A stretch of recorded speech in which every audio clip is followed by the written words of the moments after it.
training jumps. And then I want you to hit on the kind of culture that's morphed from that, with the success you guys have had. So why don't you do that first? Why don't you talk about where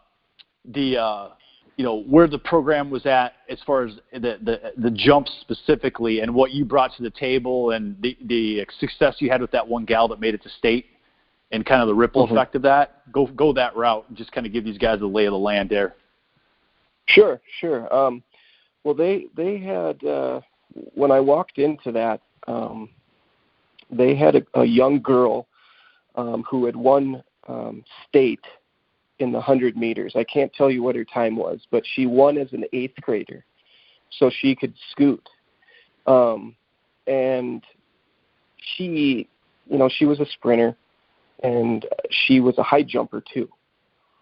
And I had some kids that they were okay at jumping, and so I worked with them and kind of I don't know. I really didn't hammer them down hard. I just kind of let them do what they wanted to do, and I kind of figured out what kind of people they were, because I knew the difference between, the intensity levels between football and track.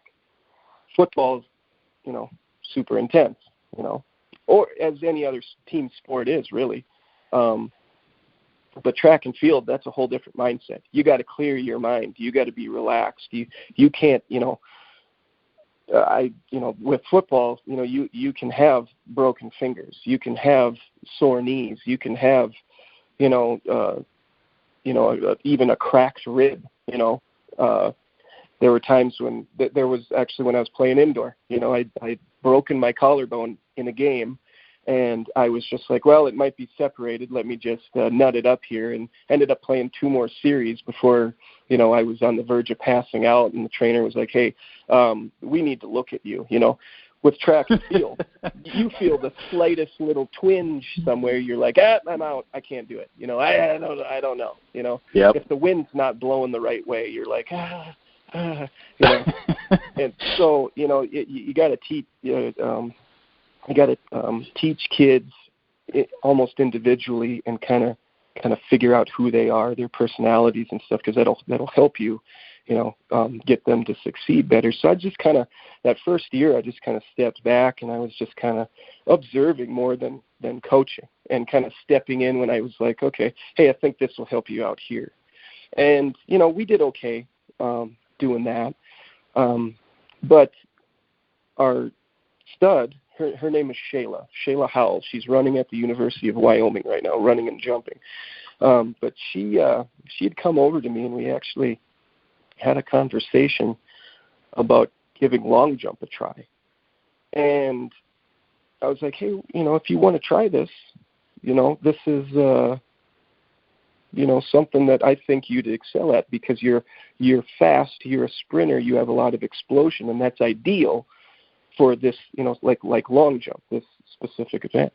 And so we talked to the head coach. He let her try it. We gave it a shot, and her first jump, she was within a few inches of our school record.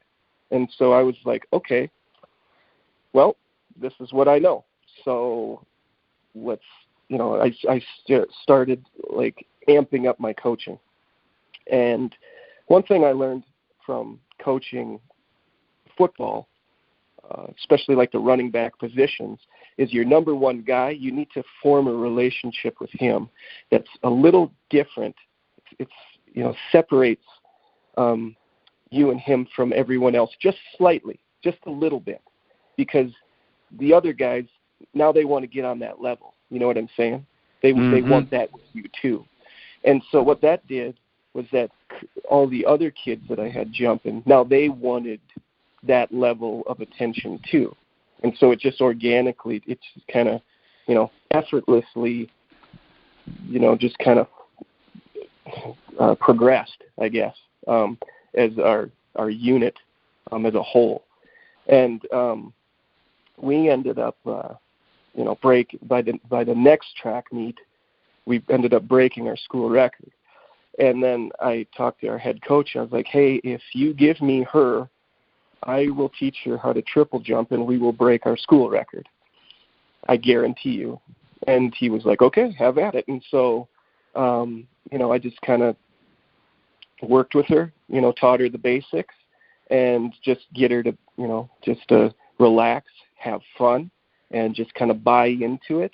And boy, she ended up being a multi-time triple jump and long jump champion. Her junior year, we broke 2 state records. Her junior year, she cracked 39 feet in triple jump.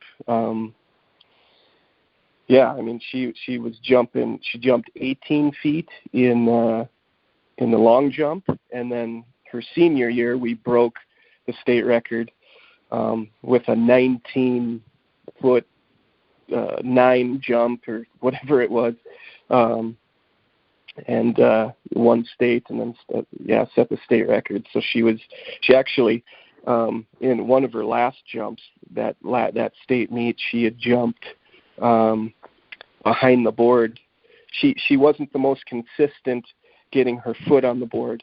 That was one thing that we always seemed to struggle with, but she was several inches behind the board, maybe a half a foot behind the board on one of those jumps, and the officials actually measured from the spot where her foot left, and it was over 20 feet. I mean, that's pretty ridiculous for a girl. Josh, can you put that in perspective for everybody? If you were to compare that to, at the time, the national level record, and perhaps at the time, the female Olympic record, just to show where she was sitting in that, because I understand 19 feet is a damn long jump to make, but I don't understand, what does the record look like that? What does the best performance look like in comparison? Hey, Josh, before you do that, I'll throw myself under the bus. So, Adam, my best triple jump with pretty much no coaching, kind of like this, in high school was about 36 feet, and she went 39. So somewhere there's a little girl warming up with your max, right? The old adage. That's always true. So, but Josh, go ahead and tell them the reference points there. Sure. Well, like in high school, she is like, goodness, we were 3 feet ahead of the field, So, I mean, she could have nonchalantly got up there. Usually it's, we, like in practice, we take like a 4-step approach, or a track step approach, and it's just 2 strides. That way we can, get more repetitions, basically cut her approach in half. And, she could win the state meet, just doing a short approach and long jumping or triple jumping. I mean, that's how far ahead she was, above everybody else. She competes at Wyoming right now, and her best mark in the long jump, I believe, is 20 feet, 4.5 inches. And I think, to like at the national level, what they're jumping is 22 feet, like 21, 22 feet, maybe a 23 footy. Or I could be off there. I know in her conference, she's, she's right at the top, and I think she's, her very first year, they had a female jumper that was pretty decent, but after she graduated, I she's like number 1 right now. So I mean, she's can go pretty far. So I mean, she was getting recruited. She went to Wyoming, but she got recruited by, goodness, I remember Iowa State, Minnesota, Utah. I mean, all these major Division I schools were contacting her. Arizona State was another one, and her marks were putting her right into competition right away. So, if that gives you some perspective on how far she can go. So, I know I could be off on this, but like, I think the world record for a woman's long jump in the Olympics, or just at the world level, is over 24 feet. I think someone from the Soviet Union said it, if I remember right. But So she's, 4 feet away from a world record.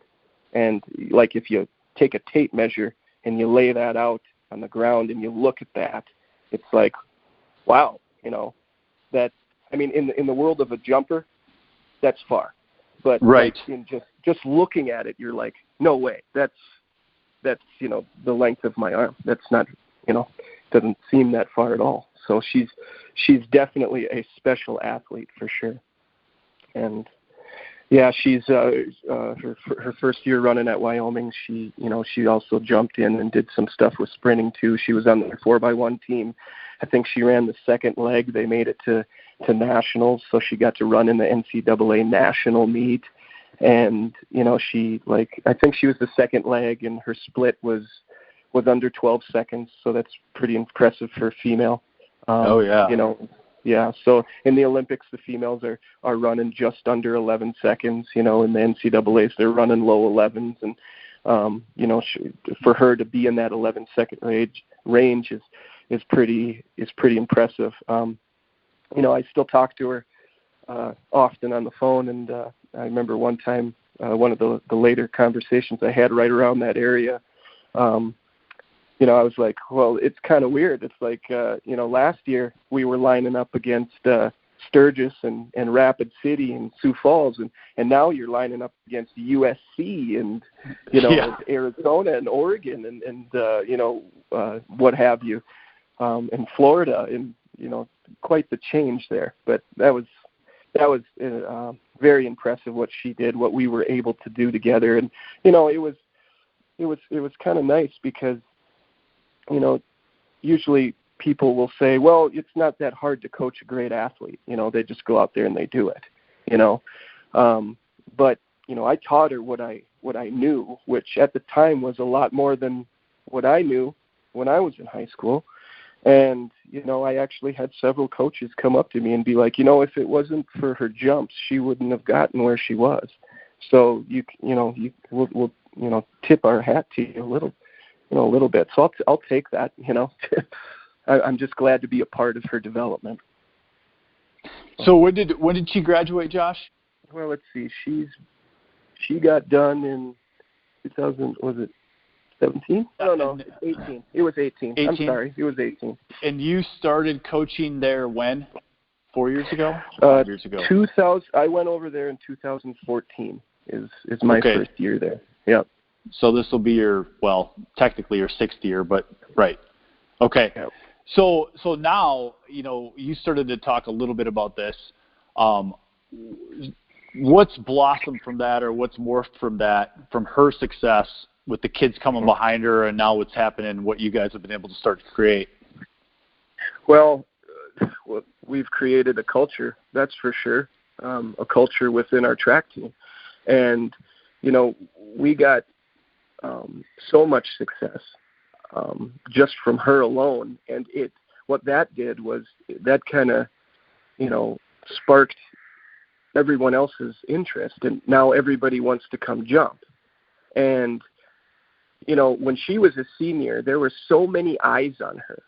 And I was always like, well, that's awesome. What she did is great. But look at our podium. I've got 2 other girls on there. Look at our podium on the guys' side. I got 3 guys on the long jump podium.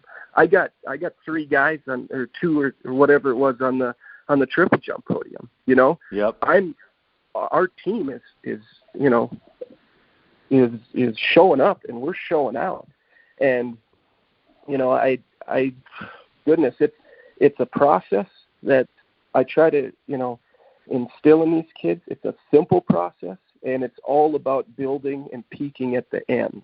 A lot of coaches want to go out, other coaches that I coach against, I get along with everybody pretty well.